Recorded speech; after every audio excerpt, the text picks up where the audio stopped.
ఒక వృద్ధురాలు సంవత్సరాల తరబడి ఒకే ఆశతో ఎదురు చూసింది. ప్రతిరోజు ఆశ్రమాన్ని శుభ్రం చేసింది. ప్రతిరోజు పండ్లు సేకరించింది. ప్రతిరోజు ఈ రోజైనా శ్రీరాముడు వస్తాడా అని ఎదురు చూసింది. ఆమె ఎవరు? శ్రీరాముడు ఎందుకు ఆమె కోసం అడవికి వచ్చాడు?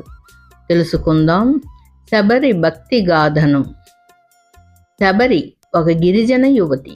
ఆమె హృదయం చాలా పవిత్రమైనది.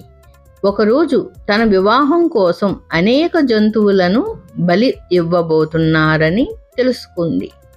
ఆమెకు అది నచ్చలేదు. జంతువులను కాపాడాలని భావించి అడవిలోకి వెళ్ళిపోయింది. అడవిలో మతంగ మహర్షి ఆశ్రమం కనిపించింది. శబరి అక్కడ సేవ చేయడం ప్రారంభించింది. ఆశ్రమాన్ని శుభ్రం చేయడం, నీళ్లు తీసుకురావడం, ఋషులకు సేవ చేయడం, ఇలా తన జీవితాన్ని భగవంతునికే అంకితం చేసింది.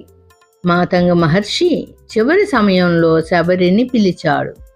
శబరి, ఒకరోజు శ్రీరాముడు నీ ఆశ్రమానికి వస్తాడు అని ఆశీర్వదించాడు. ఆ రోజు నుండి శబరి జీవితం మారిపోయింది. శబరి జీవితం మారిపోయింది. ప్రతి ఉదయం ఆశ్రమం శుభ్రం చేసేది, పూలు అలంకరించేది, పండ్లు సేకరించేది. ఈరోజు రాముడు వస్తాడేమో అనే ఆశతో ఎదురు చూసేది. రోజులు, నెలలు, సంవత్సరాలు గడిచిపోయాయి. కానీ ఆమె విశ్వాసం మాత్రం తగ్గలేదు. సీతామాతను వెతుకుతూ శ్రీరాముడు, లక్ష్మణుడు ఆ ప్రాంతానికి వచ్చారు. శబరి ఆనందంతో కన్నీళ్లు పెట్టుకుంది.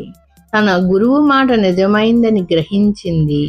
శబరి పండ్లు తీసుకొచ్చింది. ప్రతి పండును ముందుగా రుచి చూసింది. తీయగా ఉందో లేదో చూసి మాత్రమే రాముడికి ఇచ్చింది. ప్రపంచ దృష్టిలో అది తప్పు, కానీ శ్రీరాముడు మాత్రం ప్రేమను చూశాడు. ఆమె భక్తిని చూశాడు. అందుకే ఆనందంగా స్వీకరించాడు. శ్రీరాముడు శబరికి మోక్షాన్ని ప్రసాదించాడు. ఈ కథ మనకు చెప్పేది, భక్తికి కులం లేదు, భక్తికి వయస్సు లేదు. నిజమైన ప్రేమతో చేసిన సేవను భగవంతుడు తప్పకుండా స్వీకరిస్తాడు. అందుకే శ్రీరాముడు శబరి కోసం వచ్చాడు. ఎందుకంటే ఆమె హృదయంలో ఉన్న భక్తి అతన్ని ఆకర్షించి వచ్చేలా చేసింది. మీకు ఈ ఛానల్ నచ్చినట్లయితే లైక్ చేసి, షేర్ చేసి గాయత్రి డివోషనల్ని సబ్స్క్రైబ్ చేసుకోండి. మరిన్ని మంచి కథలతో మీ ముందుకు